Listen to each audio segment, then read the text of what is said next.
Welcome to big talk. నేను విజయ్. కేంద్రంలోని NDA కూటమి ఓటమే లక్ష్యంగా ఏర్పడిన ఇండియా కూటమిలో లోకులోకులు బయటపడుతున్నాయి. అవకాశం వస్తే ప్రతిపక్ష కూటమికి తాను సమర్థవంతంగా నేతృత్వం వహిస్తానని పశ్చిమ బెంగాల్ ముఖ్యమంత్రి మమతా బెనర్జీ ప్రకటించడంపై విపక్షంలో భిన్న స్వరాలు వినిపిస్తున్నాయి. దీదీకి ఆ బాధ్యతలు అప్పగించడంపై కాంగ్రెస్ నుంచి తీవ్ర వ్యతిరేకత వ్యక్తమవుతుంది. సమాజ్వాదీ పార్టీ, శివసేన, యూబీటీ నేతలు దీదీకి మద్దతు తెలుపుతున్నారు.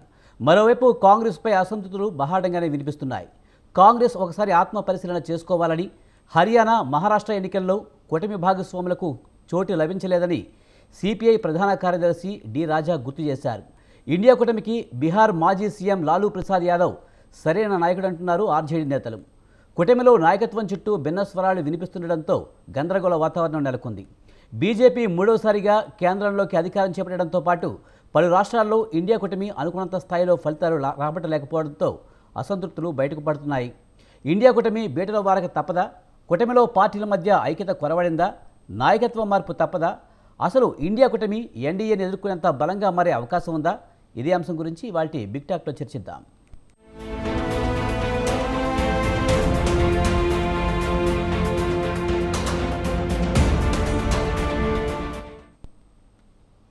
ఇండియా కూటమి నాయకత్వంపై కూటమిలో నేతలకే నమ్మకం లేదా?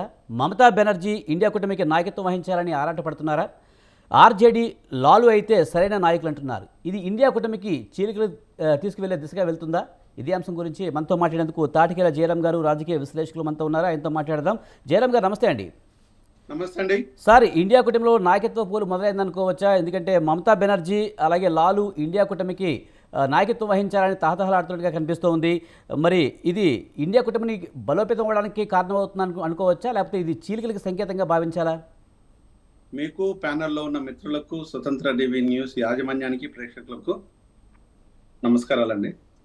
విజయ్, దీంట్లో మనము గమనించాల్సింది ఏంటంటే, ఇండియా కూటమి అనగానే మనకు ఆ కూటమిని అంతా ఒకటిగా చేసి దాన్ని ఒక ప్లాట్ఫామ్ తీసుకొచ్చేసి రాహుల్ దాని మీద పెద్ద ఎత్తునే కసరత్తు చేశారు. అందులోపల రాహుల్ చేసినది మర్చిపోలేదు. ఎందుకంటే భారత్ జోడో యాత్ర రాహుల్ ఒక సహజమైన పొలిటీషియన్ లాగా కాకుండా భిన్నమైన పొలిటీషియన్ లాగా గుర్తింపు వచ్చేసి, అంటే రాహుల్కి అక్కడ వచ్చిన ఏ విధంగా గుర్తింపు అంటే జనాలతోని మమేకం అవ్వటం, జనాలతోనే కలిసి ప్రయాణం చేయటం, జనాలతోనే ఉండటం, జనం లోపల చాలా పెద్ద, అంటే ఒక రకంగా చెప్పాలంటే కాశ్మీర్ టు కన్యాకుమారి అని చెప్పొచ్చు. సో దాంతో పాటు వచ్చేసి ఈవెన్ ఆఫ్టర్ తెలంగాణ ఎలక్షన్స్ అయిన తర్వాత కూడా తను మణిపూర్ యాత్ర చేశారు. భారత్ జోడో యాత్రలో భాగంగా మణిపూర్ బస్ యాత్ర కూడా చేసేసారు. అంటే దీంట్లోపల చేస్తున్నప్పుడు వీళ్ళందరినీ కలుపుకుంటూ వచ్చేసి ఒక తాటి మీద తీసుకొచ్చేసి ఒక బలమైన ప్రతిపక్షాన్ని నిర్మించారు. ఆ బలమైన ప్రతిపక్షాన్ని ప్రజల పక్షాననే ఉండాలనే ఉద్దేశంతోనే రాహుల్ చాలా క్లియర్గా మాట్లాడుతున్నారు. కొంత ఈవెన్ కాంగ్రెస్ రాష్ట్రాలు, కొన్ని రాష్ట్రాల్లో, ఎందుకంటే మన రాష్ట్రంలో కూడా కొంత భిన్నాభిప్రాయం ఉన్నా కూడా వాటన్నింటినీ ఓవర్కమ్ చేసే విధంగా వర్క్ చేస్తున్నారు. అందులో రాహుల్ని చిత్తశుద్ధి కానీ రాహుల్ని కానీ శంకించడానికి ఏమీ లేదు. ఎందుకు నేను ఇంత ఖచ్చితంగా చెప్తున్నానంటే, రాహుల్ లేకపోతే ఈరోజు ఇండియా కూటమి లేదు. ఎవరు నమ్మినా ఎవరు నమ్మకున్నా రాహుల్ ఇండియా కూటమి దాన్ని తీసుకొచ్చిందంటే తన శ్రమ చాలా గొప్పదని చెప్పొచ్చు. కానీ ఇక్కడ జరుగుతున్న విషయాలు ఏంటంటే, ఇండియా కూటమి లోపల ఈరోజు ఏదో ఒక రాష్ట్రం, రెండు రాష్ట్రాలు ఓడిపోయినంత మాత్రాన తను అంటే బాధ్యతలు తీసుకున్న తర్వాత ఒక రాష్ట్రం, రెండు రాష్ట్రాలు ఓడిపోయినంత మాత్రాన దాన్ని తన వైఫల్యం అనుకున్నట్టు అయితే అనేక సందర్భం లోపల అనేక మంది చాలా సార్లు ఓటమి పాలయ్యారు. అలాగని చెప్పేసి వాళ్ళ నాయకులు కాలేకపోయారు. నిన్న కాక మొన్న మన కళ్ళ ముందు జరిగిందంటే ఏపీ ఎలక్షన్ లో చంద్రబాబు నాయుడు గారు అసలు ఒక రకంగా చెప్పాలంటే మోడీ చంద్రబాబు మధ్య లోపల పచ్చగడేస్తే పక్కుమన్న పరిస్థితి నుంచి ఈ రోజు వాళ్ళిద్దరూ ఒకప్పటి చాలా కలివిడి అయిన మిత్రుల్లాగా ఉన్నారు. సో అలాంటి విధంగానే ఎన్డీఏ కూటమితో పనిచేస్తున్నారు. ఇప్పుడు ఎన్డీఏ కూటమి ఏపీ లోపల గవర్నమెంట్ ఫామ్ చేసింది. అంటే ఈ రోజు జయరాం గారు, మీరు చెప్పినట్టు రాహుల్ గాంధీ భారత్ జోడో యాత్రతో లేకపోతే భారత్ న్యాయ యాత్రతో కొంత జనాల్లోకి వెళ్ళారు, అన్ని పక్షాలను కలుపుకుని వెళ్ళే విధంగా వ్యవహరించారు, అలాగే పరిణితి చెందిన నాయకుడిగా కొంతగా కనిపించారు. కానీ కూటమిలో నాయకులకి నమ్మకం లేకపోవడానికి కారణం ఏంటని అనుకోవచ్చు? ఎందుకంటే ఇప్పుడు వాళ్ళ నాయకత్వం వహించాలని ఆశ అనుకోవచ్చా, లేకపోతే రాహుల్ గాంధీ నాయకత్వం మీద నమ్మకం లేకంటారా? ఇక్కడ జరుగుతుంది ఏంటంటే నమ్మకం లేక కాదు. ఉమ్, ఇక్కడ కావాల్సిందండి ఒకటి, ఇది ఇది నా అంచనా మాత్రం. ఇది నేను పూర్తిగా ఇతరుల మీద తోసేయను. ఇట్స్ మై అంచనా మాత్రం. ఉమ్, దీదీకి తనకు కావాల్సింది ఏంటి అంటే డెఫినెట్ గా తను ఆ, భారతదేశాన్ని శాసించాలి, భారతదేశం మీద నాకంటూ ఒక ముద్ర ఉండాలి అనే ఆశ అని చెప్పుదామా, అత్యాశ అని చెప్పుదామా అనే దాన్ని ఈరోజు బెంగాల్, వెస్ట్ బెంగాల్లో కూడా పాలన చూసినట్టయితే దీది ఏమన్నా పర్ఫెక్ట్ పాలన అని అనుకోవడానికి లేదు.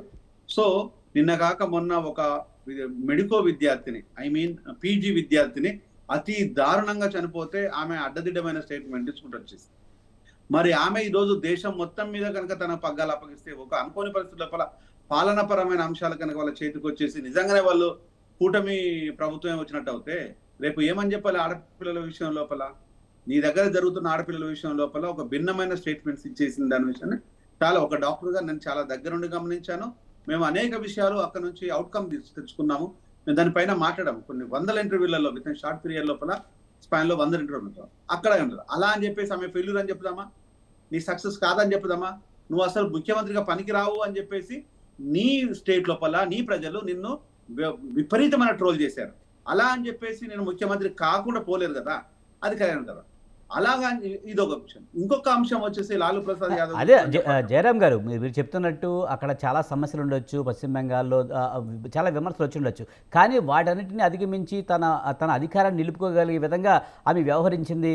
బీజేపీని కూడా నిలువరించగలిగింది అనేది కదా ఆమెకున్నది. రాహుల్ గాంధీకి అది లేదనే కదా కుటుంబంలో నాయకులు కూడా అభిప్రాయం వ్యక్తం చేస్తున్న పరిస్థితి కనిపిస్తుంది. ఒకటి విజయ్, దీంట్లో ప్లీజ్ నేను కంప్లీట్ చేయండి. ఇక్కడ ఆమె అధికారంలో ఉంది, రాహుల్ గాంధీ వచ్చేసి ప్రతిపక్షంలో ఉన్నాడు, అది తెలియాలి కదా. రాహుల్ గాంధీ నిలుపుకోకపోవడానికి ఏం లేదు, రాహుల్ గాంధీ పర్ఫెక్ట్ గా నిలుపుకున్నారు.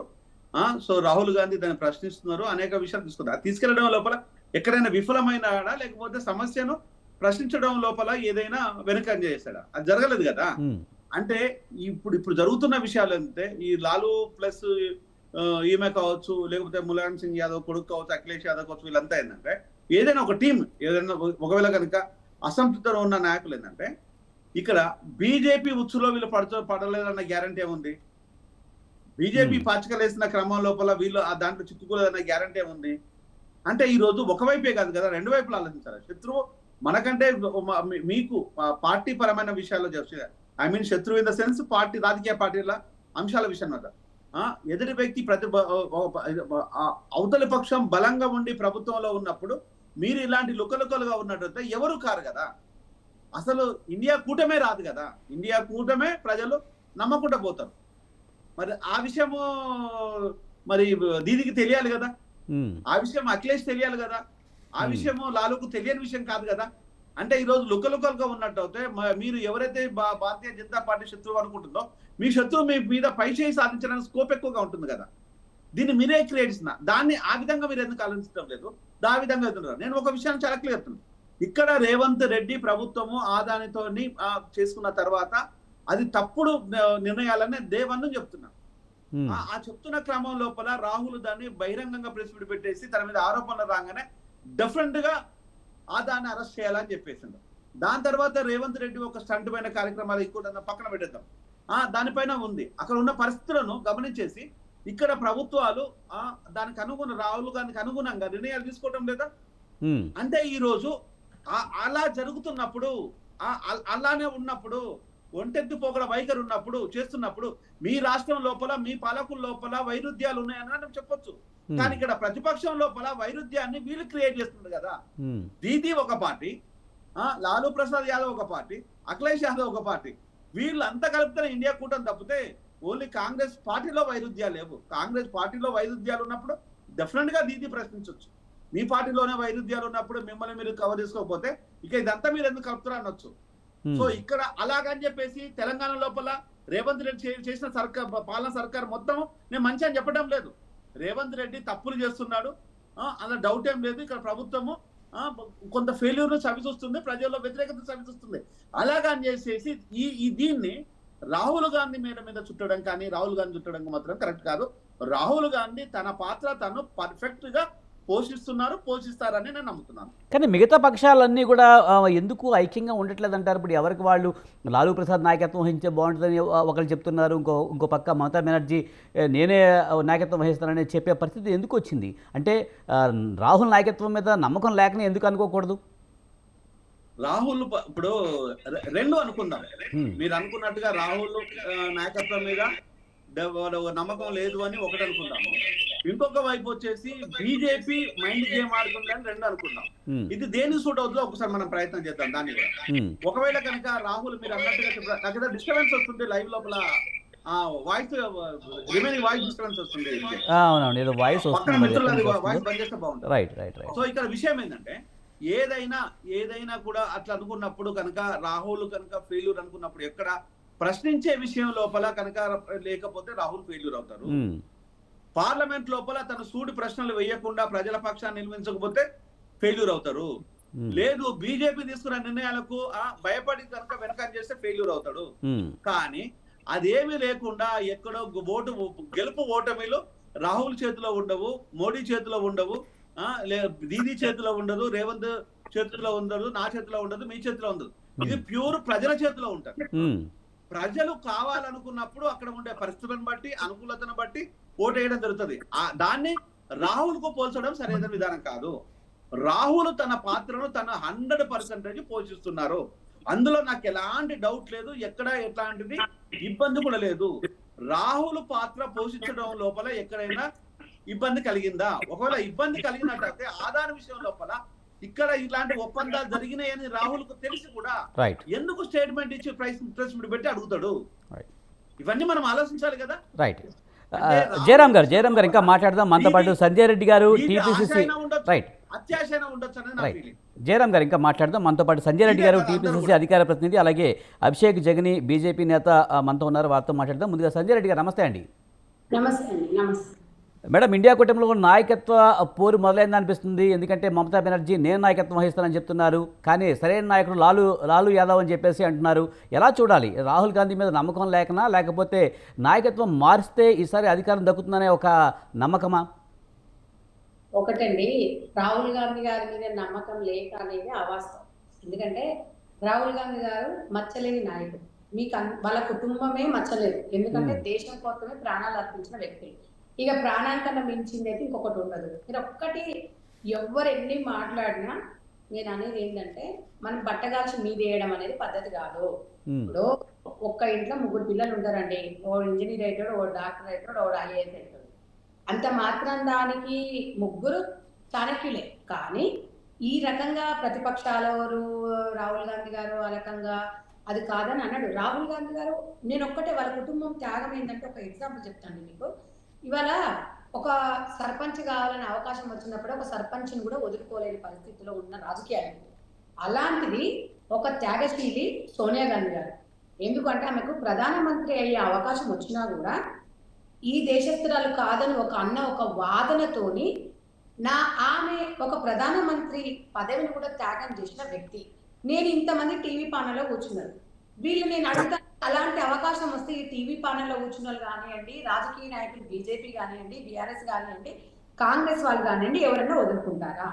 వాళ్ళ గురించి మాట్లాడమే. ఈరోజు ఇవాళ అన్నా చెల్లెళ్ళు, ఆ అక్క భార్యాభర్తలు, ఇలాంటి బంధాలు కూడా రాజకీయాల కోసం, డబ్బు కోసము ఎలాంటి గడ్డి తింటున్నాయో మనకు తెలుసు. ఇవాళ ఒక రాహుల్ గాంధీ గారు ఇవాళ వాళ్ళ అక్క తమ్ముని సంబంధాలు చూస్తే కడుపు నిండుతుందండి.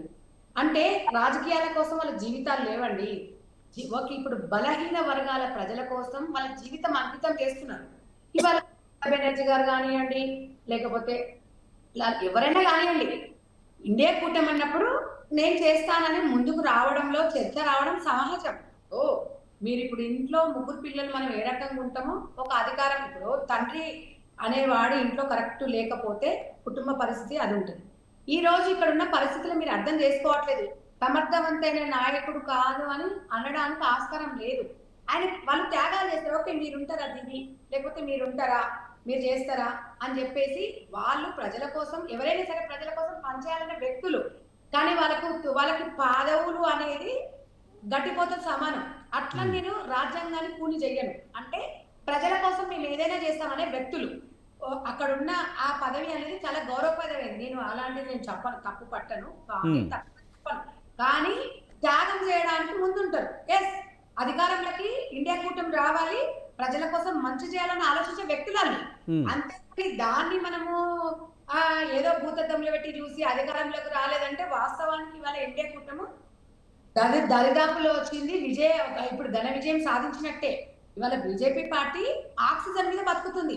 వాళ్ళేమి ఇండిపెండెంట్ గా వాళ్ళు సొంతంగా ఎన్ని సీట్లు వస్తారు, 10 సంవత్సరాలు మేము చాలా బాగా చేస్తామని చెప్తున్నారు కదా, వాళ్ళకి ఆక్సిజన్ మీద బతకాల్సిన అవసరం ఏదండి?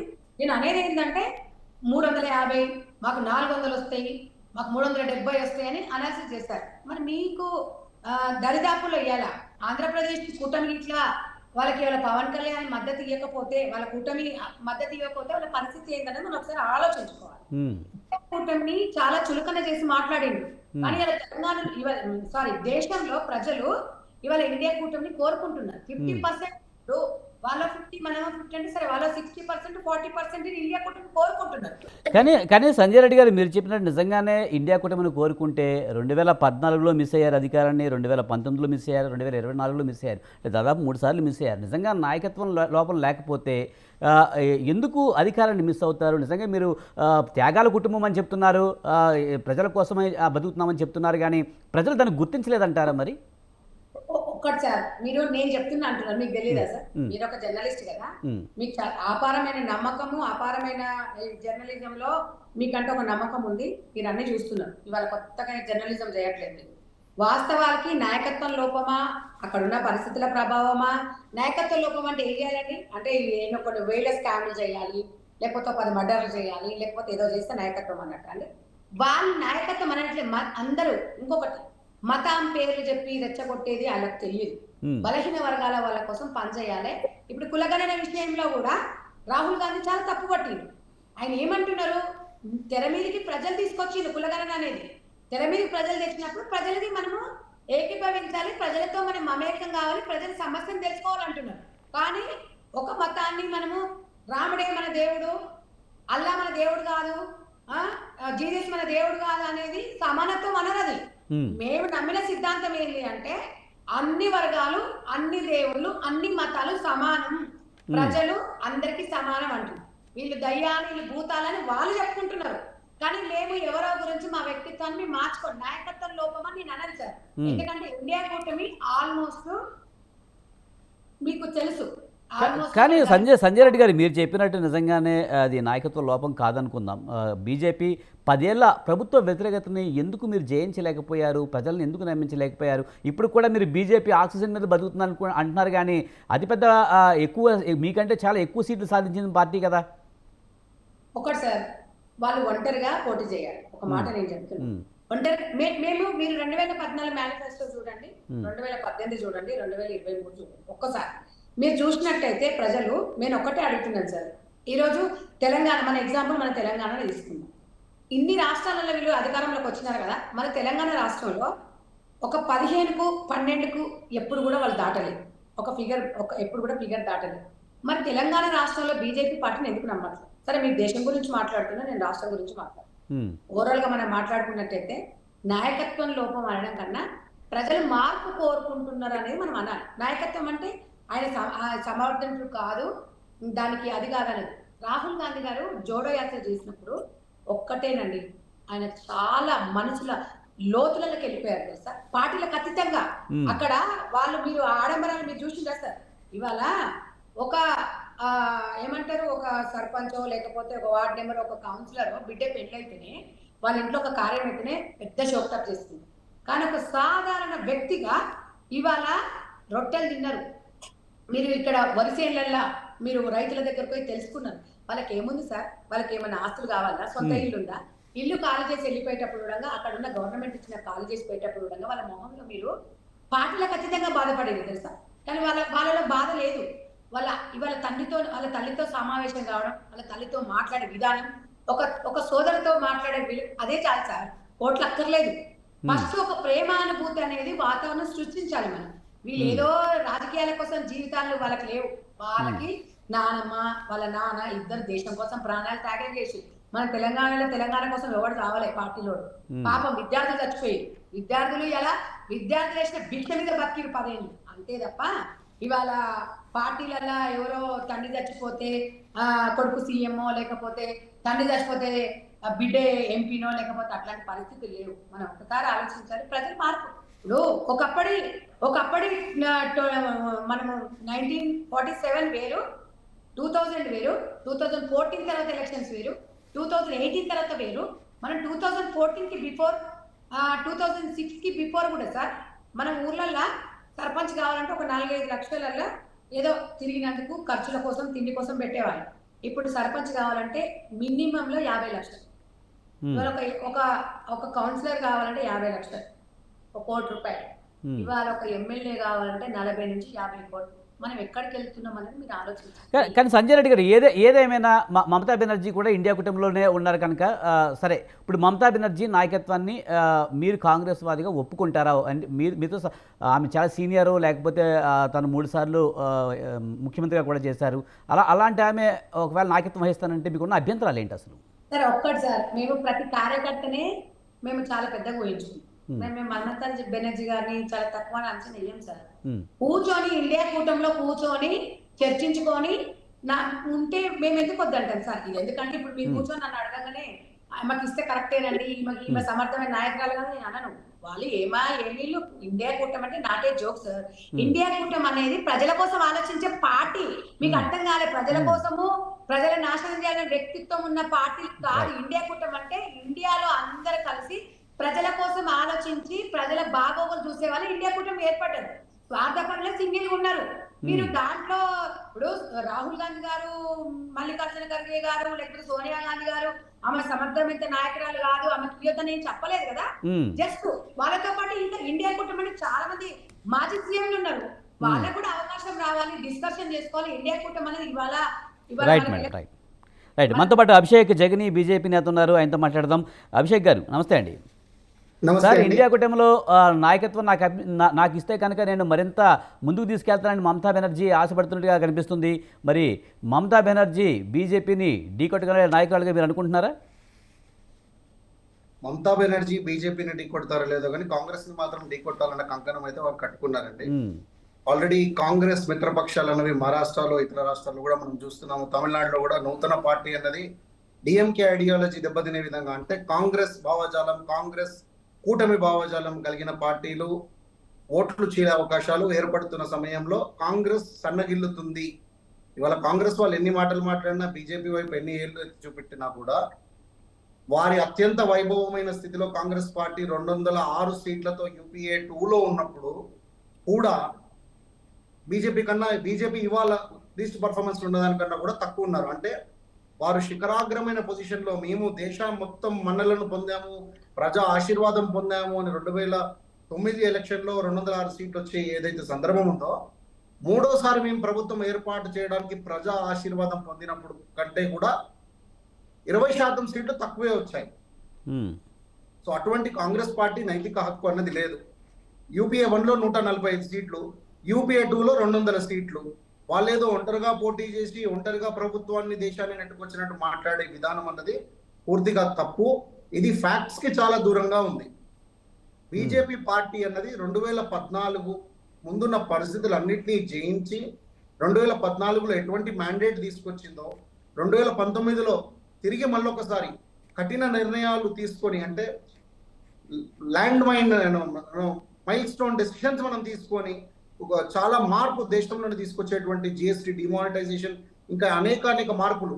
కొన్ని మార్పులు ఏంటంటే ట్రాన్సిషన్ మేనేజ్మెంట్ లో ఇమీడియట్ గా మనకు కన్వీనియంట్ అనిపించకపోయినా లాంగ్ టర్మ్ లో చాలా బెనిఫిషియల్ గా ఉంటాయి. అవన్నిటిని కూడా అధిగమించి 2019లో మళ్ళొకసారి మ్యాండేట్ తెచ్చుకోవడము, 2024లో మూడోసారి కూడా ప్రజా మ్యాండేట్ తెచ్చుకోవడం అనేది ఒక సాధారణమైన విషయం కాదు. ఎంతో కాంప్లెక్స్ డెమోగ్రఫీ ఉండే భారతదేశంలో మూడోసారి బీజేపీ లాంటి పార్టీ ఒక కూటమిని లీడ్ చేసుకు రావడం అన్నది ఖచ్చితంగా కూడా ప్రజలకు బీజేపీ పై ఉన్న విశ్వాసం, నమ్మకాన్ని చూపిస్తాయి. ఎలక్షన్ వరకు, అన్ని ఫేజుల ఎలక్షన్ వరకు రాజ్యాంగం ఆపదలో ఉందని మాట్లాడే కాంగ్రెస్ పార్టీ ఒకేసారి ఆ విషయం ఎందుకు మర్చిపోయిందో, అమ్నీషియాకి గురైందా, ఎటువంటి మతిమరుపుకు గురైంది, బ్యాక్వర్డ్ కమ్యూనిటీ వాళ్ళకి ఏదో ఆపద ఉందని రాజ్యాంగాన్ని మార్చేస్తున్నారని ఏదేదో మాట్లాడి మరి ఒకే రోజులో అదంతా ఎందుకు మర్చిపోయారు? ఇప్పుడు ఇంకా దానిపై ప్రజలని మరి ఎందుకు చైతన్యపరచలేకపోతున్నారు? కేవలం ఎలక్షన్ల కోసం చెప్పిన ఒక అబద్ధమే అన్నది అర్థమైపోయింది. తదుపరి ఎలక్షన్లలో హర్యానా కానివ్వండి, మహారాష్ట్ర కానివ్వండి, ప్రజాభిప్రాయము మరొకసారి బీజేపీ వైపే మొగ్గు చూపుతుంది. అప్పుడు జరిగిన ఒక అడుగు వెనకేసినా మళ్ళీ మరింత బలంతో ముందుకు వచ్చాము బీజేపీ పార్టీ అన్న దానికి మహారాష్ట్ర మరియు హర్యానా ఎలక్షన్సే సాక్ష్యం అండి. అదే ప్రమాణం. ప్రమాణితంగా మాట్లాడాలి, ఏదున్నా కూడా అక్కడ ప్రూఫ్స్ ఫ్యాక్ట్స్ పెట్టుకొని మాట్లాడాలి. కానీ కానీ అభిషేక్ గారు ఇంకా 2014లో మీరు చెప్పినట్టు మంచి మెజారిటీతో గెలిచారు, 2019లో మంచి మెజారిటీతో గెలిచారు. కానీ 2024 వచ్చేటప్పటికి బీజేపీ బలం తగ్గింది, ఆక్సిజన్ మీద బతుకుతుంది, ఇప్పుడు ప్రాంతీయ పార్టీల అనే ఆక్సిజన్ మీద బతుకుతున్నాయని చెప్తున్నారు. మరి బలం తగ్గుతూ ఉంది కదా, రాబోయే రోజుల్లో రాహుల్ మరింతగా నిలబడే అవకాశం కనిపించట్లేదా? ఇప్పుడు కాంగ్రెస్ మిత్రపక్షాలు కూడా ఎంత బలం పుంజుకోవడానికి కారణం రాహుల్ గాంధీ నాయకత్వం అంటున్నారు కాంగ్రెస్ వాళ్ళు.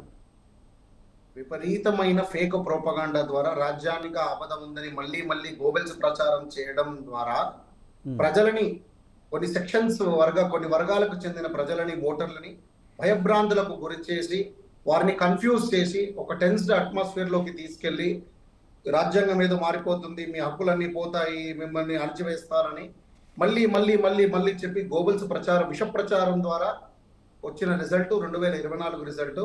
తక్షణమే మరి ఈ సంవత్సరంలోపే మహారాష్ట్ర లాంటి ఒక సెంట్రల్ ఇండియాలో ఉండే రాష్ట్రం కానివ్వండి, హర్యానా లాగా నార్త్ లో ఉండే రాష్ట్రం కానివ్వండి, ఎటు చూసినా కూడా బై ఎలక్షన్స్ లో కానివ్వండి మళ్ళీ ప్రజలు బీజేపీ వైపు వస్తున్నారు కదా.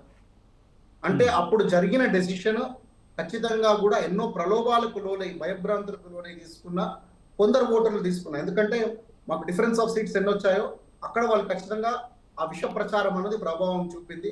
కానీ ఆ విషయానికి యాంటీడోట్ కూడా బీజేపీ కనుక్కుంది. మా ఎక్సర్సైజెస్ మేము కూడా చేస్తున్నాము. అందుకే హర్యానా కానివ్వండి విపరీతమైన వ్యతిరేకత ఉంది అని చెప్పి హర్యానాలో ప్రభుత్వం రాదు అని ఒక ప్రొపగాండా చేసినప్పటికీ అవన్నింటినీ కూడా తట్టుకొని మళ్ళీ భారీ మెజారిటీతో రావడము, మహారాష్ట్రలో కూడా సులువుగా రావడం అన్నది చూశాము. అండ్ ఆపోజిషన్ కూడా చిత్తుగా ఓడిపోయింది మహారాష్ట్రలో మీరు చూసినట్టయితే, హర్యానాలో చూసినట్టయితే. సో ఇక్కడ గుర్తించాల్సింది ఏంటంటే ఆ గోబెల్స్ ప్రచారాన్ని తిప్పికొట్టడానికి మేము కూడా చాలా సన్నద్ధంగా ఉన్నాము. కానీ ప్రజలు అంత ఈజీగా అప్పుడు నమ్ముతారు 2024లో అనుకోలేదు లోక్సభలో. కానీ ప్రజలు కూడా రియలైజ్ అయ్యారు. ఇవాళ ప్రజలు బీజేపీతోనే ఉన్నారు. కాంగ్రెస్ బలహీనపడుతుంది రోజు రోజు. వాళ్ళు పీక్ లో ఏదేమైనా అభిషేక్ గారు మీరు చెప్పినట్టు కేంద్రం ఇప్పుడు ఎలక్షన్స్ తర్వాత కూడా మీరు చెప్పినట్టు బీజేపీ గెలుస్తూ ఉంది. దానికి కారణం కేంద్రంలో బీజేపీ ఉండటమే ఒక కారణం కూడా అయి ఉండొచ్చు. కానీ ఇప్పుడు ఎంత కాదనుకున్నా కాంగ్రెస్ ఈ మధ్యకాలంలో కొంత బలం పుంజుకుందనే చెప్పాలి.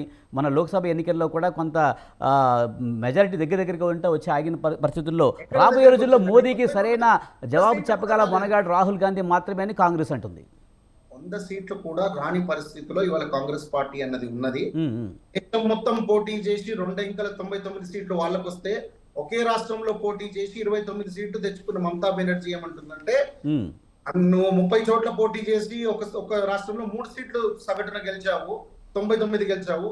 నేను ఒకే రాష్ట్రంలో పోటీ చేసి 29 గెలిచాను, అందుకే నా దగ్గర ఎక్కువ స్టఫ్ ఉంది అని చెప్పేసి వాళ్ళ అంతర్గత అభిప్రాయము ఇవాళ బహిర్గతం కూడా అయింది. చూసినప్పటికైతే కొన్ని ఇంతకు ముందు న్యూట్రల్ గా ఉన్నా లేదా యూపీఏ వైపు మొగ్గు చూపాలనుకున్న పార్టీలు, జేడీఎస్ లాంటివి కూడా ఇవాళ బీజేపీతో జతకట్టాయి. టీఆర్ఎస్ లాంటి పార్టీలు కొన్ని రోజులు అట్టుంటాయి, కొన్ని రోజులు న్యూట్రల్ గా ఉంటాయి. శరద్ పవార్ పార్టీ టోటల్ గా కాంగ్రెస్ తో జతకట్టి భస్మాసురుడు లాగా అయిపోయాడు రాహుల్ గాంధీ వాళ్ళకి. రాహుల్ గాంధీ ఎవరితో చేరితే వాళ్ళ నాశనం దగ్గర పడ్డట్టుగా ఇవాళ శరద్ పవార్ ఎటు లేకుండా అయిపోయాడు, శివసేన పార్టీ ఎటు లేకుండా అయిపోయింది.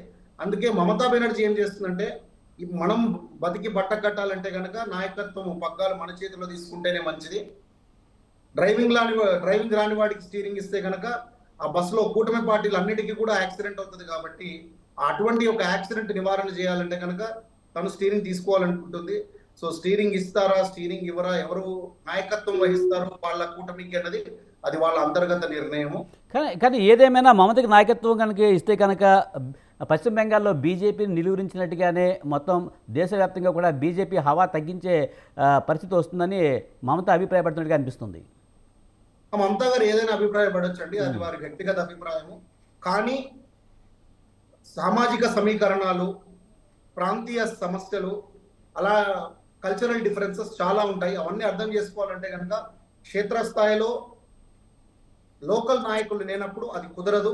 బిఎస్పీ లాంటి పార్టీ మనం చూసాము, ఎప్పుడో ఒకసారి మెరిచి ఏదో ఒక సీట్లో పాపులేషన్ ఓటర్ కన్సాలిడేషన్ ఉన్న చోట ఒక్క చోట రెండు చోట ప్రభావితం చేయడంతో అవి నేషనల్ పార్టీలు అన్నవి కాలేవండి. ప్రాంతీయ పార్టీలు ఎన్ని సంవత్సరాల చరిత్ర ఉన్న కాంగ్రెస్ పార్టీయే ప్రజల మనోభావాలని ఎప్పుడైతే అది తెలుసుకోలేకపోతుందో, తదనుగుణంగా తను పాలసీస్ నిర్ణయించలేకపోతుందో దాన్నే 2 అంకెల సంఖ్యకి 3 సార్లు పరిమితం చేశారు.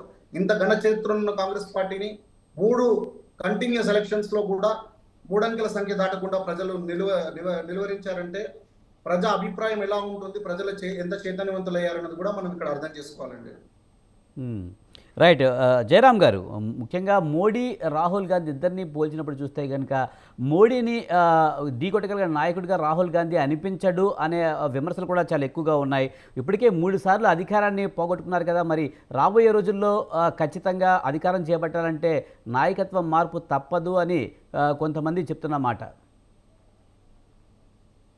విషయం దీంట్లో రాజకీయాలలో ఎన్ని రోజులు పాలించామనే విధానం కాదు, ప్రజల చేత మన్నన పొందడం అనేది ఇంపార్టెంట్. ఇక్కడ ఎంత పాలించామనేది ఎవరు ఎన్ని రోజులైనా పాలించవచ్చు, అది పెద్ద ఇంపార్టెంట్ కాదు. కానీ ప్రజల చేత ఎంత మన్నన పొందామనేది చాలా మనం అర్థం చేసుకోవాల్సింది. ఇక్కడ మనకు ఒకవేళ కనుక ప్రజల మన్నన పొందాలి అంటే కనుక అది ఓట్ల ద్వారా అధికారం చేపట్టడం కాదంటారా? ఒకటి అదే నేను మాట్లాడిస్తే పెట్టారు. ఒకటి విషయం ఏంటంటే ఇప్పుడు రాహుల్ కు అధికారం లేదు, ఇది మనం ప్రాక్టికల్ గా ఆలోచించాం. ఓన్లీ మొన్నటి వరకు కూడా ప్రతిపక్ష నాయకుడు కూడా కాదు, ఇప్పుడు ఇండియా కూటమి తరపు నుంచి ఆయన ప్రతిపక్ష నాయకుడు. ప్రతిపక్ష నాయకుడుగా ఆయన ఎక్కడైనా ఫెయిల్యూర్స్ చవి చూశాడా? ఓట్లు వేయటాలు గెలవటాలు అనేది ఇది పొలిటికల్ పార్టీస్ లోపల ప్రజల్లోకి ఉండే పని చూసే లోపల అక్కడక్కడ కొన్ని అభిప్రాయాలు పనిచేస్తూ ఉంటుంటాయి, జరుగుతూ ఉంటాయి, అంతే తప్ప అది పూర్తి స్థాయి లోపల అదే ప్రభావితం జరిగితే ఒకసారి ప్రధానమంత్రిగా ఉన్న వ్యక్తి, ఒకసారి ముఖ్యమంత్రి ఉన్న వ్యక్తి మళ్ళీ మళ్ళీ ఓడిపోలేదా? నవీన్ పట్నాయక్ కు అమోఘమైన చరిత్ర ఉంది ఆయనకు, కానీ మొన్న ఆయన ఓడిపోయినప్పుడు కూడా చాలా జెంటిల్మెన్ గా భారతీయ జనతా పార్టీ పిలిస్తే ఆయన వచ్చేసి ఒడిశాలో ఆయన వచ్చేసి ఒక ప్రతిపక్ష నాయకుడిగా డయాస్ మీద కూర్చొని అభినందించాడు. అంతటి వ్యక్తి, అంత ఉన్నతమైన వ్యక్తి, అంత విశాల హృదయం ఉన్న వ్యక్తి మరి మన కళ్ళ ముందు కనిపారు. ఆయన మీద ఎలాంటి స్కామ్స్ లేవు, ఎలాంటి ఇబ్బంది పడే విషయాలు లేవు. ఆయన ప్రజల పక్షాన, ఆయన ఒక నార్మల్ హౌస్ లో ఉంటాడు, ఆయనకి ఎలాంటి లగ్జరీ లైఫ్ తెలియదు, ఒక నార్మల్ లైఫ్ ను ఆయన లీడ్ చేస్తుంటాడు, ఆ నార్మల్ లైఫ్ ను ఎంజాయ్ చేస్తుంటాడు. అయినా కూడా మరి ప్రజలు ఓడగొట్టారు కదా. ఓడగొట్టిన తర్వాత ఇప్పుడు అదే ఒడిశా లోపల ఆయన గురించి ఏమనుకుంటే జనాలంటే, అయ్యో మేము ఓడగొట్టామా, ఓడిపోయిందా అని ఏడుస్తున్న వాళ్ళని కూడా చూసాం. మరి దాన్ని ఏమంటాం? జ్యోతి బస్ విషయం లోపల కూడా వెస్ట్ బెంగాల్ లోపల ఎంతటి ఉన్నతమైన లీడర్గా కళ్ళ ముందు కనిపించిందో తెలియని విషయాలా? అది సో లెఫ్ట్ పార్టీలకు అర్థం కాని విషయాలా? అలా నాయకులు వైఎస్ రాజశేఖర్ రెడ్డి, మన ఈ ఉమ్మడి ఆంధ్రప్రదేశ్ లోపల ఉన్నప్పుడు వైఎస్ రాజశేఖర్ రెడ్డి ఆయన పాలన విషయంలో కానీ యాక్సిడెంటల్ గా ఆయన చనిపోవడం విషయం లోపల కానీ ఆయన ప్రజలు తను ఫీల్ అయిన విధానం కానీ, అంటే ఈరోజు వ్యక్తుల పట్ల వాళ్ళ పరిస్థితులను బట్టి అక్కడ ఉండే అంశాలను బట్టి వాళ్ళు ఫెయిల్యూరా కాదా? ఎట్టి పరిస్థితుల్లో రాహుల్ ఫెయిల్యూర్ కాదు. ఒకవేళ కనుక రాహుల్ ఫెయిల్యూర్ అంటే దానికి ఏ కులమానం ఉన్నది? ఓటమే ఫెయిల్యూర్ అనుకున్నట్టు అయితే దాన్ని ఓటమిని ఎట్లా ఫెయిల్యూర్ గా తీసుకుంటాం మనం? ఓటమిని కాదు, పాలన చేతికి వచ్చిన తర్వాత వాళ్ళు ప్రామిసెస్ చేసిన తర్వాత దాన్ని నిలబెట్టుకోకపోతే ప్రజల నుంచి విపరీతమైన వ్యతిరేకత వచ్చినప్పుడు, ప్రజల్ని విస్మరించినప్పుడు, ప్రజలు పూర్తిగా దాన్ని వ్యతిరేకించేసి వాళ్ళను దుయ్యబట్టినప్పుడు, ప్రతిపక్షాలు ఎండగడుతున్నప్పుడు దాన్ని వ్యతిరేకత అంటారు. కానీ ఇక్కడ ఆయనకు అధికారము లేదు, ఆయన పాలించను లేదు, దాన్ని వ్యతిరేకత. ప్రజల నుంచి ఎప్పుడు కూడా ప్రతిపక్షానికి ప్రజల నుంచి వ్యతిరేకత ఎట్టి పరిస్థితుల్లో ఉండదు. ఎందుకంటే ప్రతిపక్షం అనేది ప్రజల పక్షం, అది ప్రజల పక్షాన్ని ప్రజలు ఎట్లా వ్యతిరేకిస్తారండి? ఎవరైనా చెప్పినా కూడా కొంచెమైనా మినిమం కామన్ సెన్స్ ఉండాలి కదా.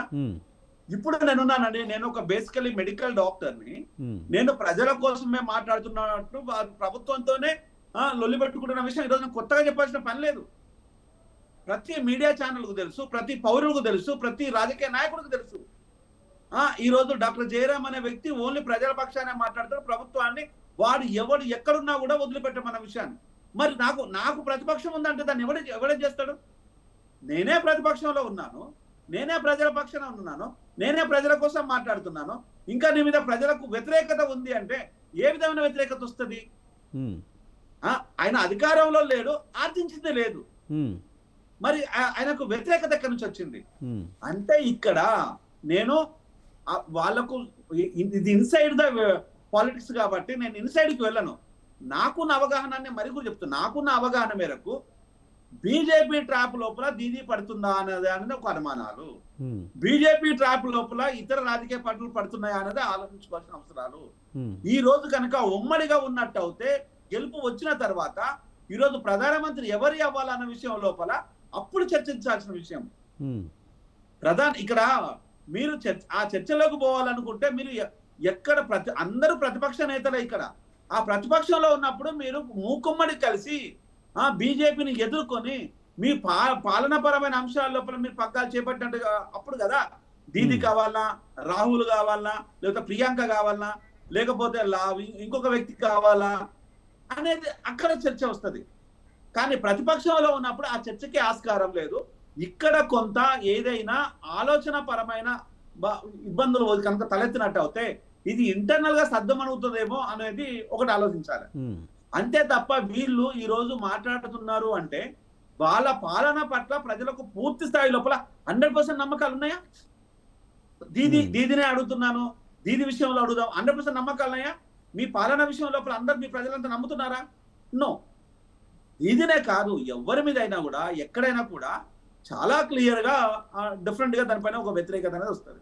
ఆ వ్యతిరేకత కానీ జయరాం గారు నేను అడిగింది ఏంటంటే మోడీని రాహుల్ని ఇద్దరిని పక్క పెట్టి చూస్తే కనుక మోడీతో రాహుల్ సరిపోడు అనే విమర్శలు చాలా ఎక్కువగా వస్తూ ఉంటాయి. ఎన్నో సందర్భాల్లో బీజేపీ వాళ్ళు డైరెక్ట్గానే అన్న పరిస్థితి. దాన్ని ఎలా చూడాలి? ఇప్పుడు ఒకటి సో మోడీ గారు వచ్చేసి ప్రధానమంత్రి అండి, రాహుల్ వచ్చి ప్రతిపక్ష నాయకుడు. మోడీ గారికి భారతీయ జనతా పార్టీకి ప్రతిపక్ష నాయకుడిగా ప్రశ్నలు సంధించడంలో కానీ అడగడం విషయంలో కానీ ఎక్కడైనా వైఫల్యం చెందాడా? లేదు. పార్లమెంట్ లోపల ఈరోజు మాట్లాడుతున్న ప్రతి మాట ప్రజల పక్షాన మాట్లాడుతున్నాడు రాహుల్ ఈరోజు. అట్లాంటప్పుడు మోడీకి ఎవరైనా అక్కడ ఎట్లా ఈక్వల్ గా 100% మోడీని ఈ రోజు ఒక విషయం నేను చెప్తానండి. మీరు అన్న ప్రశ్నకు స్ట్రైట్ ఒకటే, బాజా భజంత్రులతోని పూజార్లతోని సనాతన సంప్రదాయం అని చెప్పేసి పార్లమెంట్ ఓపెన్ చేసిన మోడీ గారు కాన్స్టిట్యూషన్ పక్కన పెట్టి ఒక్కసారి కనుక ఇండియా కూటమి ఒకటైన తర్వాత వాళ్ళకు సరి అయిన 400 సీట్లు కావాలనుకున్న తర్వాత ఆయన అక్కడికి రీచ్ కాకుండా లుకలుకలు అనే విధంగా ఈరోజు ఎన్డీఏ కూటమిని ఇన్వాల్వ్ చేసిన తర్వాత ఆయన విధానము ఎందుకు మారింది? మరి అప్పుడు కాన్స్టిట్యూషన్ పట్టుకొని దండం పెట్టుకొని కాన్స్టిట్యూషన్ తోనే ఎందుకు ప్రయాణం చేసిండు? మరి అదే ఎందుకు చేయలేదు? అది రాహుల్ విజయం కాదా? నేను పూజారులను చూసుకోవడం తప్పు పట్టట్లేదు. ఈ రోజు మీరు సనాతన సంప్రదాయాన్ని తీసుకొచ్చేసి మీరు ప్రయత్నించినప్పుడు మీరు చేసినప్పుడు ఇండియా కూటమిలో కూడా అదే విషయాన్ని ఎందుకు ప్రవేశపెట్టలేదు? ఆ సనాతన సంప్రదాయాన్ని మీరు ఎందుకు వెనుకడిగేశారు? దానికి ఎందుకు గౌరవాన్ని ఇవ్వలేదు? అప్పుడు అదే విధంగా మీరు రెండోసారి ఎందుకు తీసుకెళ్ళలేదు అని ప్రశ్నిస్తే ఈరోజు మోడీ గారి దగ్గర ఏమైనా ఆన్సర్ ఉంటుందా? ఉండదు. ఎందుకు అంటే ఆ రోజు సనాతన సంప్రదాయం అనేది మీరు మీ ఒక్కరి విజయం కాబట్టి అది విజయంగా భావించారు కాబట్టి మీరు ఏది చేసినా మీరు అందరు మీ వెనకాల వచ్చిండ్రు. కానీ ఇక్కడ ఎన్డీఏ కూటమి వచ్చేసి పవన్ కళ్యాణ్ ఉన్నాడు, నెక్స్ట్ నితీష్ ఉన్నాడు, అతను చంద్రబాబు నాయుడు గారు ఉన్నారు. ఈ సనాతన సాంప్రదాయము ఇదే పూజలు వీళ్ళంటే వీళ్ళు యాక్సెప్ట్ చెయ్యరు. ఎందుకంటే వీళ్ళ రాష్ట్రాల లోపల వీళ్ళకు కొన్ని ఇబ్బందులు వస్తాయి. ఆ ఇబ్బందులు వస్తాయి కాబట్టి ఆయన నిర్ణయాలు తీసుకోలేకపోయారు. మరి ఇక్కడ ఎవరు వెనకడిగేసిండు? రాహుల్ వెనకడిగేసాడా? లేదు కదా. అంటే అది రాహుల్ విజయం. అంటే నేను కాంగ్రెస్ పార్టీ కార్యకర్తను కాదు, రాహుల్ ప్రధానమంత్రి అయినా అవ్వకు నాకు అవసరం లేదు. కానీ రాజ్యాంగబద్ధంగా రాజ్యాంగానికి గౌరవం తీసుకొచ్చింది రాహుల్ కాదా? కానీ ఏదేమైనా రాహుల్ గాంధీ రాజ్యాంగ- మొదటి ఒక్క నుంచి నిమిషం విజయ్. బాధ్యతలు తీసుకోవడానికి ఒక్క నిమిషం విజయ్. బ- రాజ్యాంగాన్ని ముందు మోడీ గారిని మోకరిల్లా చేయడం అనేది ఈ రోజు ఇండియా కూటమి విజయం కాదా? సరే, ఏదేమైనా మొదటి నుంచి కూడా రాహుల్ గాంధీ బాధ్యతలు తీసుకోవడానికి ముందుకు రారు అనే విమర్శలు కూడా ఉన్నాయి. గతంలో ఏఐసిసి అధ్యక్షుడిగా కూడా ఆయన్ని ఉండమంటే కూడా ఉండలేని పరిస్థితి కూడా గతంలో ఉంది. అంటే బాధ్యతల నుంచి దూరంగా ఉండే వ్యక్తిగా అతనికి పేరుంది కనుక మమతా బెనర్జీ లాంటి వాళ్ళందరూ ముందుకు వస్తున్నారు అనుకోవచ్చా? యా, ఇప్పుడు ఒకటే అండి, నేను ఇప్పుడు బ్యూటీ ఆఫ్ కాంగ్రెస్ మనం ఒకసారి అబ్జర్వ్ చేద్దాము. అదే కనుక బీజేపీలో కనుక ఒక దేశ స్థాయి నాయకుడు కావాలంటే ఆర్ఎస్ఎస్ రికమెండేషన్స్ కావాలి. ఆర్ఎస్ఎస్ లోపల పూర్తిగా తర్ఫీదు పొందాలి. బీజేపీ నాయకత్వంలో ఉండాలి. బీజేపీ నుంచి కింది క్యాడర్ నుంచి పై క్యాడర్ వరకు డబుల్గా. కానీ కాంగ్రెస్ లో ఉండే బ్యూటీ ఏంటంటే మా సంధ్యమ్మ కూడా రేపు పోయి ఏఐసిసి ప్రెసిడెంట్ కావచ్చు. దాన్ని ఎవరైనా ఆపుతాడా అండి? ఎవడన్నా అట్లా అయినో లేరా? ఎవరు రేవంత్ రెడ్డి అండి? ఎక్కడి నుంచి వచ్చిన రేవంత్ రెడ్డి? ఆయన ఈరోజు ముఖ్యమంత్రి అయి కూర్చోలేదా? That is beauty of Congress. Congress లోపల గల్లీ లీడర్ కూడా ఢిల్లీ లీడర్ అవుతాడు. కాంగ్రెస్ లోపల ఈ రోజు సర్పంచ్ గా గెలవని వ్యక్తి కూడా ముఖ్యమంత్రి అయి కూర్చుంటాడు. అవసరం అనుకుంటే ప్రధానమంత్రి కూడా పోటీ పడతాడు. ఎవరు ఖార్గే? ఎందుకు ఆయన అంత ఉన్నతమైన స్థితిలో కూర్చోబెట్టేళ్ళు? బీజేపీ కూర్చోబెడుతుందా అండి? దమ్ముంటే చెప్పండి. ఖర్గే ఎక్కడ? కాంగ్రెస్ ఎక్కడ? రాహుల్ రేవంత్ ఎక్కడ? ఈరోజు సీఎం ఎక్కడ? నాకు సరిగా గుర్తులేదు కానీ ఈ మధ్య కాలంలో బీజేపీ కూడా ఒక సాధారణ ఎమ్మెల్యేని ముఖ్యమంత్రి చేసిన సందర్భం ఉంది కదా జయరామ్ గారు. ఏ రాష్ట్రం నాకు గుర్తు రావట్లేదు కానీ ఈ మధ్యకాలంలో అసలు ముఖ్యమంత్రిగా చేయని వ్యక్తి ఒక ఎమ్మెల్యేని కొత్తగా వచ్చిన ఎన్నికైన వ్యక్తిని బీజేపీ ముఖ్యమంత్రి చేసింది కదా.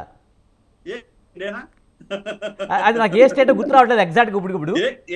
ఏక్నాథ్ షిండే లాగానే సంబంధిద్దాం.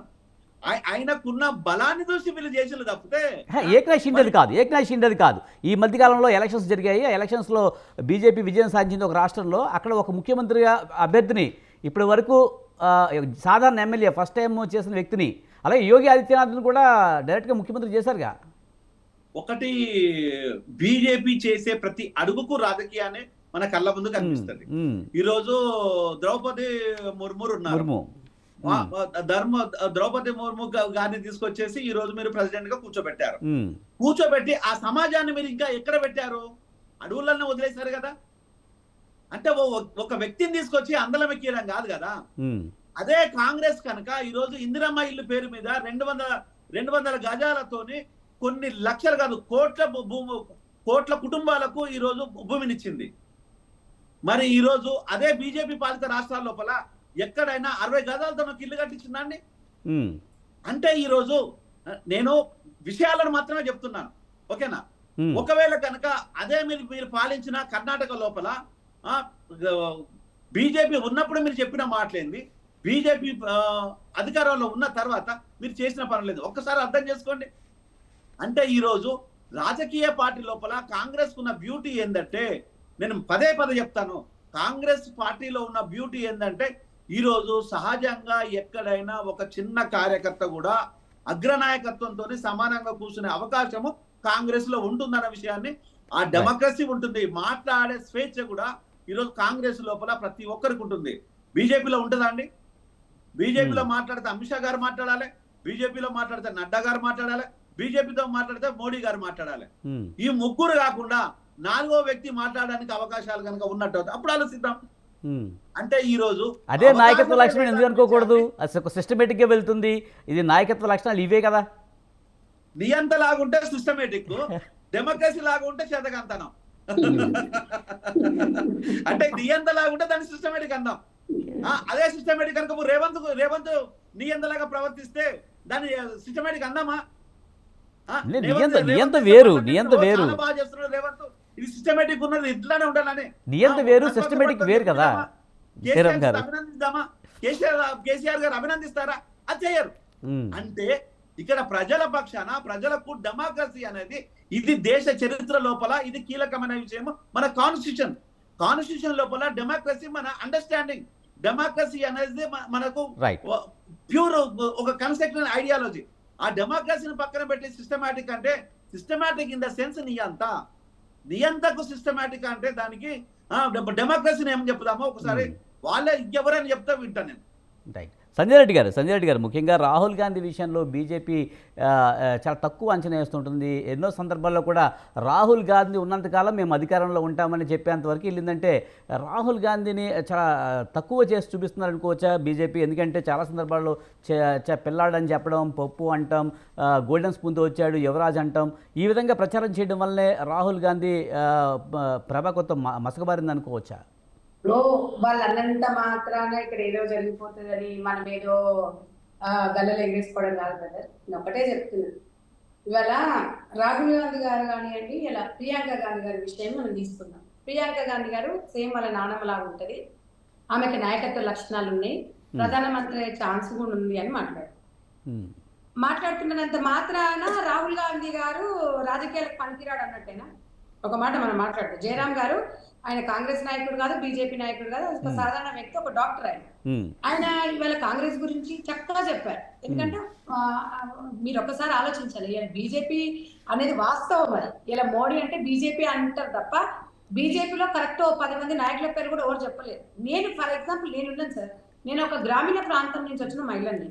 ఈరోజు మీ టీవీ కార్యక్రమాలలో పాల్గొనడము, నేను ఇవాళ ఒక రేవంత్ రెడ్డి గారి పక్కన కూర్చొని మాట్లాడడము, ఒక మంత్రి గారి పక్కన కూర్చొని మాట్లాడడం అవకాశం నాకు ఇచ్చిందంటే కాంగ్రెస్ పార్టీలో సాధారణ కార్యకర్త కూడా ఏదైనా సాధించవచ్చు, రేపు ఏదైనా ఎమ్మెల్యే అయ్యే అవకాశాలు కూడా ఉంటాయి అనేది ఇవాళ కాంగ్రెస్ పార్టీ బలహీన వర్గాలకు ఇచ్చిన అవకాశం. ఇది దీన్ని పట్టుకొని మనం బేస్ చేసుకొని ముందుకు పోవాలి. కానీ ఇవాళ ఏదో వాపును చూసి బలుపు అని చెప్పేసి ఇవాళ మోడీ గారి పేరుకే మోడీ గారు ప్రధానమంత్రి అండి. ఇవాళ మోడీ గారు లేకపోతే బీజేపీ పార్టీ నడుస్తుందని ఒకసారి మనం ఆలోచిస్తాం. ఇదే ఇవాళ బీజేపీ సోదరుడు ఇందాక చెప్పిండు, జిఎస్టీ విషయం అని చెప్పిండు. మీకు కొంచెం అన్నా ఉండాలి నాలెడ్జ్. మీరు 2014లో అధికారంలోకి రావడానికి జిఎస్టీ విషయంలో, డీజిల్ పెట్రోల్ ధరల విషయంలో, నల్లధనం విషయంలో మీరు ఎన్ని అబద్ధాలు చెప్పిండు, దానికి మీరు ఎవరైనా చర్చకు వస్తారా? ఇవాళ మీరు అనలేదు అంటే ఆఫ్ ద రికార్డు మీకు వీడియోల ద్వారా ఎన్నో టీవీలలో మీరు ప్రచారం చేసుకున్నారు, అవన్నీ కూడా ఉన్నాయి. మీరు వాస్తవం కాదంటే ఒప్పుకోరు. ఇవాళ మోడీ గారు అధికారంలోకి తెచ్చింది తెల్లదనం తీసుకొస్తారు, నల్లధనం తీసుకొచ్చి తెల్లదనంగా ఒక్కొక్క లక్షలు అది చేస్తారు. ఇవాళ బీదవాళ్ళ అకౌంట్లు వేస్తారు, ఏదో పొడుస్తారు, ఏదో చేస్తారు, ఏం పొడవలేదు. ఇవాళ మీరు అనేది ఏంటంటే ఒక్కటే నేను చెప్తున్నాను, కాంగ్రెస్ పార్టీని చాలా తక్కువ అంచనా వేస్తున్నారు. ఇవాళ ఇండియా కూటమిలో మమతా బెనర్జీ గారు కానివ్వండి, ఇంకా లల్లు ప్రసాద్, ఇంకెవరైనా కానివ్వండి, ఇవాళ రాహుల్ గాంధీ గారు నేనే కడతాను, ఎన్ని క్రియలు నేనే చేసుకుంటానే వ్యక్తి కాదైనా. ఎవరమైనా సరే ప్రజల పక్షాన పోరాడడం, అందరం కలిసి ముందుకెళ్ళాలి అని ఒక నినాదం. అదే వేళ బీజేపీ పార్టీలో మరి అమిత్ షా గారు ఎందుకు ప్రధానమంత్రి కాలేదండి? మోడీ గారిని ఎందుకు పక్కన పెట్టిందండి? వాళ్ళు పెట్టుకుని నినాదమే కదా 70 ఏళ్ళు ఉండొద్దు, 60 ఉన్నాడు, ఇది పక్కకి. మరి ఎందుకు ఆయనకు ఛాన్స్ ఇచ్చారండి? మోడీ గారు బొమ్మ పెట్టుకొని గెలుస్తున్నారా? మీరు మోడీ గారిని అది పెట్టుకొని చేస్తున్నారా? మీరు ఒక్కటే ఆలోచించాలి. జయరాం గారు కరెక్ట్ గా చెప్పారు, మనం ఎన్ని రోజులు రాజకీయం చేసినాము, ఎన్ని సంవత్సరాలు రాజకీయం చేసినాం అని కాదు, ఒక్క రోజున్నా కూడా మనము ప్రజలకు ఏం చేసినాం అనేది చిరస్థాయిలో నిలిచిపోవాలి. అది రాజకీయం అండి. వాళ్ళ స్వార్థ రాజకీయాల కోసము నేను 10 సార్లు ఉరుకూరికి పాలు తాగడక నిలబడి నీళ్ళు తాగేది కాంగ్రెస్ పార్టీ. ప్రజల కోసం పని చేస్తుంది, ప్రజల కోసం ఏదైనా వాళ్ళు త్యాగాలు చేస్తారు. ఇంతకన్నా ఎక్కువ ఏం చేయాలి? ఎవడొక్కడు దేశం కోసమో లేకపోతే ఇంతమంది దేశం కోసమో ప్రాణాలు ఇస్తున్నారు. ఏ బీజేపీ పార్టీ ప్రాణత్యాగం చేసింది? ఎవరికి డీజిల్ పెట్రోల్ ధర ఇంతగానో మారుతుంది? నేను ఒకటి అది పక్కన పెట్టిన ఒక సామాన్య ఒక గుడ్డిగా నేను అడుగుతున్నాను సార్. ఇవాళ నిత్యావసర వస్తువులు ఇవాళ నిర్మలా సీతారామన్ గారు చెప్తారు, మేము అధికారంలోకి వస్తే నిత్యావసర ధరలను మేము అరికడతామని చెప్పింది. ఇలా ఒక కిలో పప్పు ఇవాళ 200-250 రూపాయలు కందిపప్పు ఉందండి. ఇవాళ ఒక నూనె ప్యాకెట్ 200 రూపాయలు ఉందండి.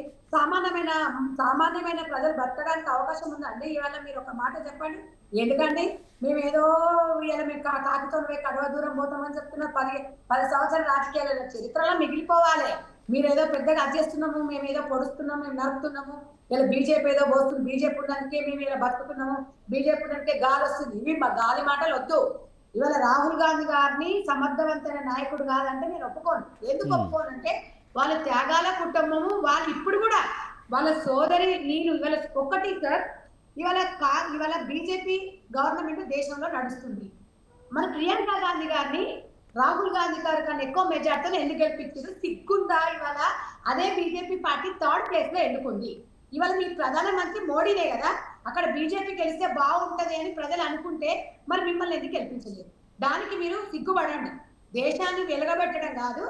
రీసెంట్ గా జరిగిన ఉప ఎన్నికలు, రీసెంట్ గా ఇవాళ రాహుల్ గాంధీ గారి ప్లేస్ లో ప్రియాంక గాంధీ గారు వచ్చిందంటే ఒక ప్రభంజనం సృష్టించింది. ఇప్పుడైనా మీరు అర్థం చేసుకోండి, ప్రజలు కాంగ్రెస్ వైపులో ఇవాళ మీ పార్టీ ఎన్ని రోజులు అయి పుట్టి ఇవాళ మా పార్టీకి ఒక చరిత్ర ఉంది. మీరు అది చెప్పాలి. ఇప్పుడు మీరు ఏదైనా చేయగలుగుతారు, ఏ రాష్ట్రంలో అయినా గవర్నమెంట్ పడగొట్టగలుగుతారు అంటే మీకు ఆ రకంగా ఉంది. కానీ కాంగ్రెస్ పార్టీ ఇన్నిసార్లు దేశంలో 50 సంవత్సరాల అధికారం ఉంది. తెలంగాణలో మీ గవర్నమెంట్ దరిదాపుల్లో ఎప్పుడైనా గవర్నమెంట్ ఫామ్ చేసిందా నేను అడుగుతున్నాను. మోడీ చరిష్మా ఉంది అని చెప్తున్నారు కదా, మరి 8 ఎంపీలు గెలిచింది కదా, ఏం పొడుస్తున్నారయ్యా మీకు ఇక్కడ వచ్చి? ఏం తీసుకొచ్చిండ్రయ్యా? మీ కంట్రిబ్యూషన్ ఏముంది ఒకసారి ఎప్పుడైనా చెప్పగలుగుతారా? దేశ రాజకీయాలు చెప్తారు, ఇవాళ సమర్థవంత నాయకుడు కాడని చెప్తారు. మోడీ సమర్థవంత నాయకుడా నేను అడుగుతున్నా. ఇవాళ ఆ ముగ్గురే ఇవాళ దేశంలో ఏలేళ్తున్నారు. ఆదాని అంబానీ పెట్టుకొని ముందర వెళ్తున్నారు తప్ప మేము ఇలా బ్రాండ్ అంబాసిడర్ ఎవరు లేరండి. ఇలా ప్రజలే బ్రాండ్ అంబాసిడర్ కాంగ్రెస్ పార్టీకి. మీరు గుర్తు పెట్టుకోండి, ఒక సామాన్యమైన కార్యకర్తని ముందుకు తీసుకెళ్లే party Congress party. Congress party అనేది పదవుల కోసం పనిచేసే పార్టీ కాదు, బలహీన వర్గాలు. మీరు కాంగ్రెస్ పార్టీలో ఇవాళ కాంగ్రెస్ పార్టీకి ఓటు బ్యాంక్ ఉందండి, 28% ఓటు బ్యాంక్. మీరు వాళ్ళకి ఒక ₹1 అకౌంట్ చేసినా కూడా వాళ్ళ ఓటు వేరే వాళ్ళకి. మీరు చెప్పినట్టు నిజంగానే సంజయ్ రెడ్డి గారు, కాంగ్రెస్కి ఓటు బ్యాంక్ ఉంది కానీ దాన్ని ఓట్లుగా మరల్చుకోలేకపోతుందనే విమర్శలు ఉన్నాయి. దానికి ముఖ్యంగా ఇండియా కూటమిలో అనైక్యతే కారణం అంటున్నారు. ఎందుకంటే ఎలక్షన్ వచ్చినప్పుడు అయితే అందరూ కలిసి పోటీ చేస్తున్నప్పుడు సీట్ల పంపకం న్యాయబద్ధంగా జరగాలి. కానీ అలాంటి పరిస్థితి ఉంటుందా? మాకు బలం ఉంది కదా అని చెప్పేసి అలాంటి చోట్ల మేమే పోటీ చేస్తామని మిత్రుల్ని పక్కన పెట్టడం అనేది ఎంతవరకు కరెక్ట్? నేను ఒక్కటి చెప్తున్నాను సార్, మీరు రాజకీయాలలో అక్కడ ఉన్న స్థానిక సమస్యలు, స్థానిక పరిస్థితులను బట్టి ఈ టికెట్ల విషయంలో ఉంటుండొచ్చు. దాన్ని బేస్ చేసుకొని ఇది సమర్థవంతమైన ఇన్ని ఇండియా కూటమిగా ఇంత ధైర్యంగా దమ్ము ధైర్యం మోడీ గారికి ఉందా? నేను ఒకటి అడుగుతున్నా. మాకు ఆ ధైర్యం ఉంది, మాకుంది. మా ఇండియా కూటమిలో ఎవరైనా నాయకులైనా లేకపోతే ఎదగాలనుకున్నా మాకు స్వార్థం ఉండదు. మేము ఎందుకంటే దేశం కోసం అందరం ఒక దాటి మీదకి వచ్చినాం. మాకెందుకు ఉంటుందండి స్వార్థం? వాళ్ళకి స్వార్థం ఉంటుంది, వాళ్ళకి స్వార్థ రాజకీయాలు వాళ్ళకి. కానీ స్వార్థ రాజకీయాలు కాంగ్రెస్ పార్టీకి ఉండబోదు. ఎవరిని ఎంతమంది లీడర్షిప్ ను తయారు చేసింది, ఎంతమందికి ఇప్పుడు గరీబ్ హఠావో వాళ్ళ నినాదాన్ని ఇవాళ మహిళలకి 50% రిజర్వేషన్ అనేది తెచ్చింది కాంగ్రెస్ పార్టీ. మీకు ఏ కంట్రిబ్యూషన్ ఉంది?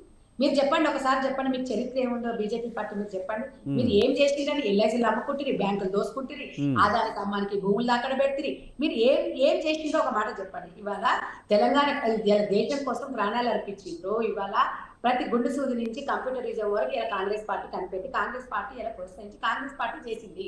ఇవాళ రాజీవ్ గాంధీ ఉందని, రాజీవ్ గాంధీ పుణ్యానని ఇలా 50% రిజర్వేషన్ రేపు ఈ 2-3 నెలల స్థానిక సంస్థ ఎలక్షన్లు కూడా వస్తున్నాయి. కాబట్టి 50% మహిళలకి అవకాశం ఇచ్చిందా? మరి మీకు అవకాశం 10 సంవత్సరాలు అధికారంలో ఉన్నారు కదా, మహిళా రిజర్వేషన్ బిల్లులు ఎందుకు మీరు పాస్ చేస్తారు? దానికి ఏమైనా సోనియా గాంధీ గారు వద్దన్నారా? లేకపోతే ఇంకా ప్రతిపక్షాలు ఏమైనా వద్దని చెప్పిందా? మరి మీకు అంత సత్తా, అంత దమ్ము ధైర్యం మీకు ఎందుకు లేదు? మీరు ఎందుకు పాస్ చేయలేదు? నేను అడుగుతున్నాను సార్, నేను ఇవాళ ఒక మహిళగా నేను అడగదలుచుకున్నా. మీరు ఇవన్నీ ఎందుకు చేయట్లేదు? మీకు ఎందుకు దమ్ము ధైర్యం లేదు? నేను అదే అడుగుతున్నా. సంజయ్ రెడ్డి గారు, మనకు టైం అయింది, మరి ఇంకోసారి మాట్లాడదాం దీని గురించి. థ్యాంక్ యూ సంజయ్ రెడ్డి గారు, అలాగే తాటికేల జయరామ్ గారు, అభిషేక్ జగని గారు, థ్యాంక్ యూ వెరీ మచ్ అండి డిబేట్లో పాల్గొన్నందుకు. ఇది ఇవాల్టి బిగ్ టాక్. చూస్తూనే ఉండండి స్వతంత్ర.